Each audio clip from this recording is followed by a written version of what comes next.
बिस्मिल्लाहिर्रहमानिर्रहीम अस्सलाम वालेकुम। Welcome to my channel Hurain kitchen and lifestyle. आज हम बनाएंगे मटन स्टू। बेहतरीन मसालों की कम्बिनेशन के साथ एक बेहतरीन स्टू बनता है जिसकी खुशबू से पूरा घर महक उठता है जब इसको हम सही तरीके से बनाएं। चलिए अब हम इसको स्टार्ट करते हैं। इसमें मैंने लिए थे मसाले 3 से 4 अदद तेज़पात, काली मिर्च, 1 टीस्पून ज़ीरा, लौंग, मोटी इलायची, दालचीनी, रेड मिर्ची और जलवतरी का फूल और सब्ज़ इलायची 5 से 6 अदद।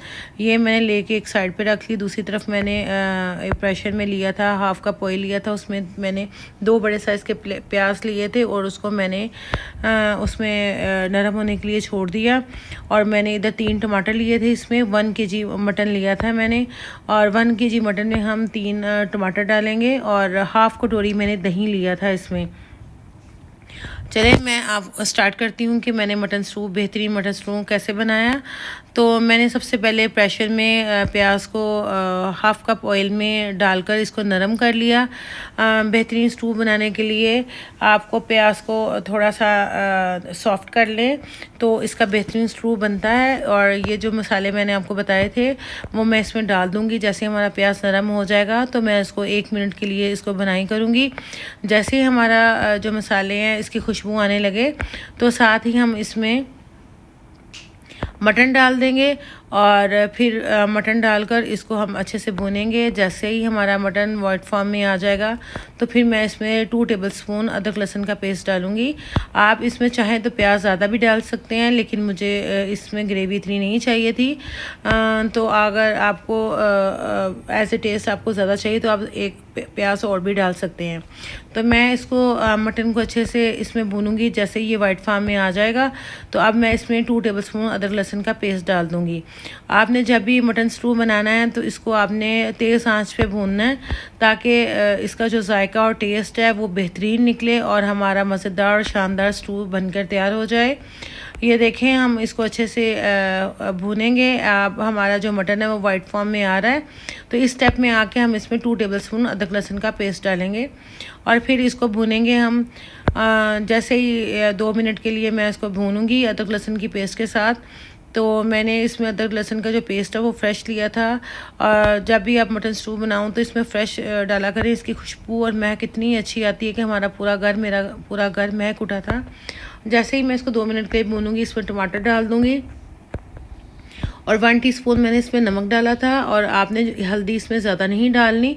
1/4 टीस्पून मैंने इसमें हल्दी डाली थी। 1 टीस्पून मैंने इसमें रेड मिर्ची पाउडर डाला था और 1 टेबलस्पून मैंने कुटा हुआ सूखा धनिया डाला था। आपने पिसा हुआ नहीं डालना, कुटा हुआ डालना, उसका टेस्ट बहुत अच्छा आता है। डाल के हम इसको अच्छे से मिक्स करेंगे। जैसे ही हमारा ये जो मसाले अच्छे से मिक्स हो जाएंगे तो फिर मैं इसमें हाफ़ कप मैंने दही लिया था, हाफ़ कटोरी, वो मैं इसमें डालकर और 1 गिलास पानी मैंने इसमें डाला था। क्योंकि मैं जो मटन स्टू है वो प्रेशर में बना रही हूँ तो जब इसका विसल लगेगा तो इसकी आंच इतनी तेज़ नहीं रखनी है आपने मटन स्टू की, मैंने नॉर्मल रखी थी। जैसे मेरा विसल स्टार्ट हुआ था तो मैंने थोड़ी और स्लो कर दी थी। मेरा विसल मटन को लगा था 15 मिनट्स मैंने लगाया था तो मेरा जो मटन था बहुत शानदार गला था। तो आपने 10 मिनट जब इसको विसल लगाना है तो आपने इसको चेक कर लेना है, ताकि कई दफ़ा ऐसा होता है कि गोश्त जल्दी गल जाता है और बाज़ औक़ात ऐसा होता है टाइम लेता है। तो हार्डली आप 10 मिनट जब इसको विसल लगाएं तो आप इसको चेक कर लें प्रेशर में। आपने प्रेशर का टाइम तब नोट करना है कि जब इसका विसल लगने लगे।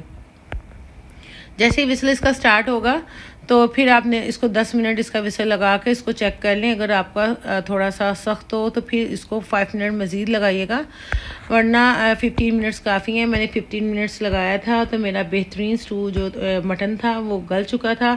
अब इसमें जो पानी है मैं इसको तेज़ आंच पे, क्योंकि मुझे पानी का इस्तेमाल ज़्यादा नहीं करना पड़ा था, इसमें टमाटर और दही डाला था और मैंने इसको अच्छे से भुना। जैसे मैंने अच्छे से भुना तो मेरा बहुत ही डिलीशियस बल्कि सुपर डिलीशियस मटन स्टू बनकर तैयार हो गया था। मेरा पूरा घर इसकी खुशबू से अल्हम्दुलिल्लाह महक उठा। आप इसको ज़रूर ट्राई कीजिएगा, इसका टेस्ट लाजवाब है। आप जब भी खाएंगे तभी जान पाएंगे कि इतना टेस्टी बनकर तैयार होता है। ट्राई कीजिए इस रेसिपी को और मुझे अपना प्लीज़ फीडबैक ज़रूर दीजिएगा। और अगर मेरी रेसिपी अच्छी लगे तो प्लीज़ लाइक कीजिए, सब्सक्राइब कीजिए, शेयर कीजिए और बेल आइकन का बटन ज़रूर प्रेस कीजिए। दीजिए ताकि मेरी हर आने वाली नई वीडियो का नोटिफिकेशन आपको मिल सके। जैसे ही मैंने इसको भून लिया, इसके घी छोड़ दिया, तो मैंने इसमें सब्ज़ धनिया सब्ज़ मिर्ची मैंने 5 से 6 अदद ली थी सेंटर में कट लगा के, तो वह मैंने इसमें डाल दी और मैंने 1 मिनट के लिए उसको तेज़ आंच पे भूना। और मैंने इसमें ऑयल का इस्तेमाल कम किया था। अगर आप चाहें तो इसमें ज़्यादा कर सकते हैं एज ए टेस्ट, जैसे आपको पसंद हो। तो अगर आप इसकी ग्रेवी को थोड़ा पतला करना चाहें तो आप पानी का इस्तेमाल कर सकते हैं, वरना इस तरह अगर आप भुना हुआ बनाते हो तो बेहतरीन मटन स्टू बनकर तैयार होता है। एज ए टेस्ट आप जैसा आप चाहो आप कर सकते हो, और लेकिन इसको ज़रूर ट्राई कीजिएगा। आप ट्राई करेंगे तो आपको पता चलेगा कि कितना मज़े का था, और मेरी फैमिली को बहुत अच्छा लगा था। और मेरा मटन इतना अच्छा गला था कि मैं आपको बता नहीं सकती, और बहुत ज़बरदस्त था। आप इसको ट्राई कीजिएगा। ये देखें, अब मैं इसको डिश आउट करूँगी, और मेरा माशाल्लाह आप देख रहे हैं कितना खूबसूरत मेरा मटन स्टू बनकर तैयार हुआ है। इसको ट्राई कीजिएगा, आपके बच्चों को, आपके फैमिली को बहुत अच्छा लगेगा, स्पेशली जब गेस्ट आते हैं तब इसको ट्राई कीजिएगा। मुझे उम्मीद है कि आपको मेरी वीडियो पसंद आएगी। नेक्स्ट वीडियो के लिए मुझे इजाज़त दीजिए। अपना बहुत ज़्यादा ख्याल रखिएगा, दुआ में याद रखिएगा। अल्लाह हाफिज़।